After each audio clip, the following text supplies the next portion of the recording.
Jumlah orang Tionghoa di kampung kami sekitar sepertiga dari total populasi. Ada orang Kek, ada orang Hokian, ada orang Tongsan, dan ada yang tak tahu asal-usulnya. Biasa saja mereka yang lebih dulu mendiami pulau ini daripada siapapun. Aichang, Pok, Kiau, Kaknai, seluruhnya adalah perangkat penambangan timah primitif yang sekarang dianggap temuan arkeologi, bukti bahwa nenek moyang mereka telah lama sekali berada di Pulau Belitung. Komunitas ini selalu tipikal, rendah hati, dan pekerja keras. Meskipun jauh terpisah dari akar budayanya, mereka senantiasa memelihara adat istiadatnya, dan di Belitung mereka beruntung karena mereka tak perlu jauh-jauh datang ke Jinchanying kalau hanya ingin melihat tembok besar Cina. Persis bersebelahan dengan toko-toko kelontong milik warga Tionghoa ini berdiri tembok tinggi yang panjang di sana-sini. Tergantung papan peringatan, dilarang masuk bagi yang tidak memiliki hak. Di atas tembok ini tidak hanya ditancapi pecahan-pecahan kaca yang mengancam, tapi juga dililitkan 4 jalur kawat berduri seperti di kamp Auschwitz. Namun tidak seperti tembok besar Cina yang melindungi berbagai dinasti dari serbuan suku-suku Mongol dari utara. Di Belitung, tembok yang angkuh dan berkelak-kelok sepanjang kiloan meter ini adalah pengukuhan sebuah dominasi dan perbedaan status sosial. Di balik tembok itu terlindung sebuah kawasan yang disebut Gedong, yaitu negeri asing yang jika berada di dalamnya orang akan merasa tak sedang berada di Belitung. Dan di dalam sana berdiri sekolah-sekolah PN.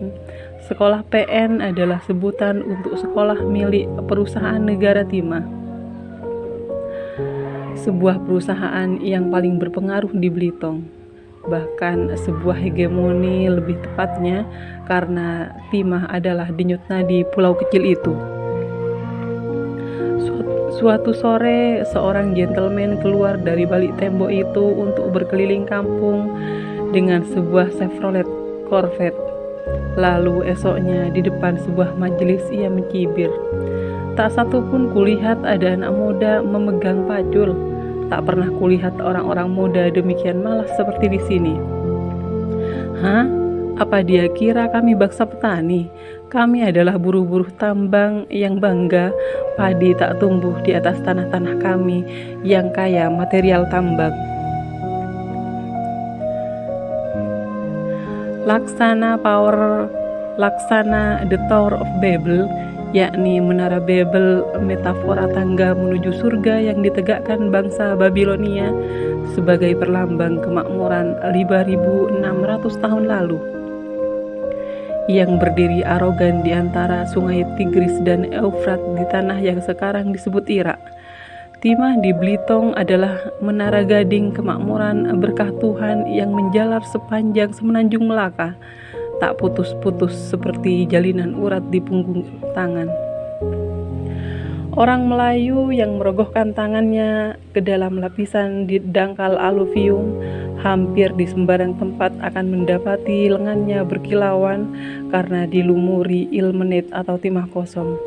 Bermil-mil dari pesisir, Belitung tampak sebagai garis pantai kuning berkilauan karena biji-biji timah dan kuarsa yang disirami cahaya matahari. Pantulan cahaya itu adalah citra yang lebih kemilau dari riak-riak gelombang laut dan membentuk semacam fatamorgana pelangi sebagai mercusuar yang menuntun para nahkoda.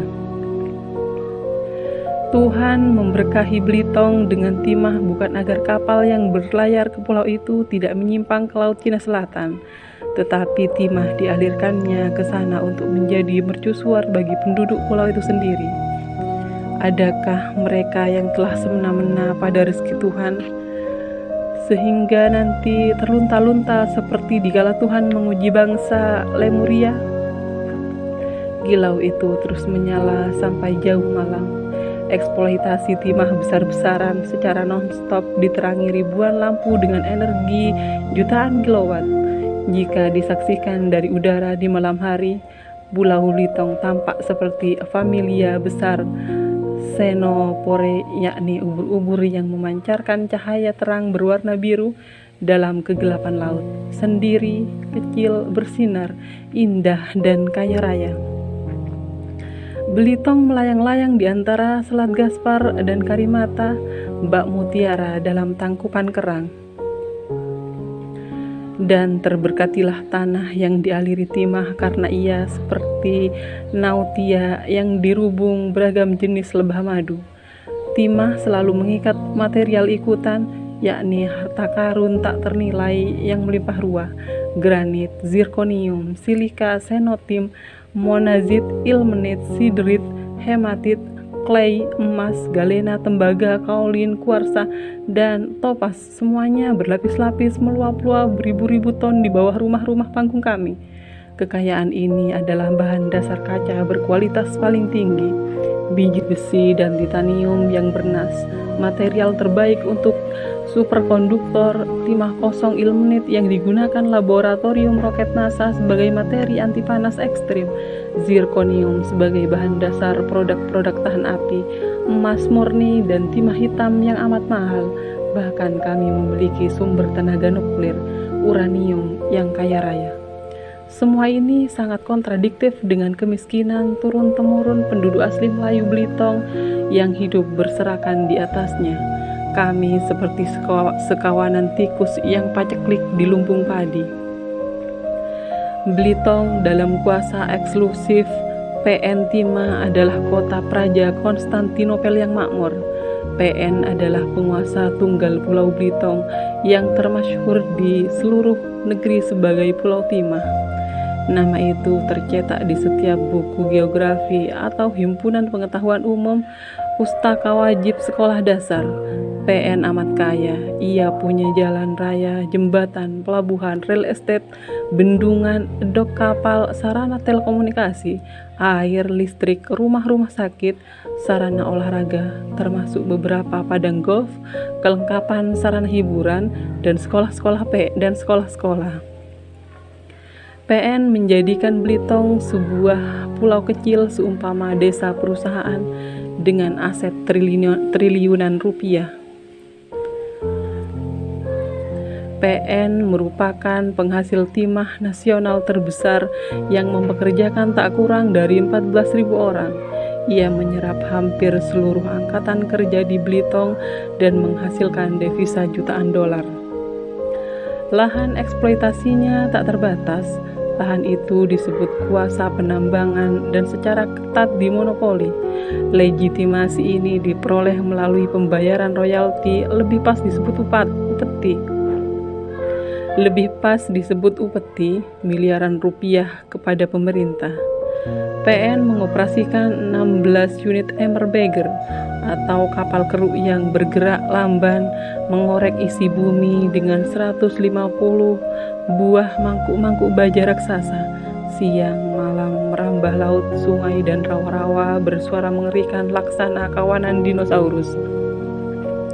Di titik tertinggi siklus komi diputar. Di masa keemasan itu penumpangnya mabuk ketinggian dan tertidur nyenyak, melanjutkan mimpi gelap yang ditiup-tiupkan kolonialis sejak zaman penjajahan. Sebagai platform infrastruktur ekonomi, PN tidak hanya memonopoli faktor produksi terpenting, tapi juga mewarisi mental bobrok feodalistik ala Belanda. Sementara seperti sering dialami oleh warga pribumi, dimanapun yang sumber daya alamnya dieksploitasi habis-habisan, sebagian komunitas di Belitung juga termarginalkan dalam ketidakadilan kompensasi tanah ulayah, permasalahan kesempatan, dan trickle down effect.